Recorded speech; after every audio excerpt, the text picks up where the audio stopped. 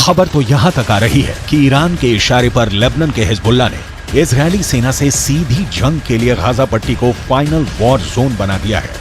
Iran से मिली बेहतरीन training की बदौलत हिजबुल्लाह के 65,000 लड़ाके इजरायल के लिए किसी यमदूत से कम नहीं है। अगर हमास, हिजबुल्लाह और दूसरे जिहादी गुटों के लड़ाकों को जोड़ दिया जाए तो इस वक्त 2,56,000 से ज्यादा खूंखार लड़ाके गाजा, इस्लाम और जिहाद के नाम पर इजरायलियों को गाजर मूली की तरह काटने पर उतारू हो चुके हैं। इसके अलावा हिजबुल्लाह के पास 45,000 ऐसे लड़ाके हैं जो अमेरिका और रूस की स्पेशल फोर्स के सैनिकों की तरह जंग करने में माहिर हैं। हिजबुल्लाह चीफ हसन नसरुल्लाह यहां तक दावा करते हैं कि उनके पास 1,50,000 से ज्यादा मिसाइलें हैं जो इजरायल को मिडिल ईस्ट के नक्शे से मिटा देंगी। लेकिन सवाल उठता है कि जिस तरह से इजरायल ने अब गाजा पर हमले शुरू किए हैं, क्या ऐसे हालात में हमास समर्थक मुस्लिम देश इजरायल को रोक पाएंगे?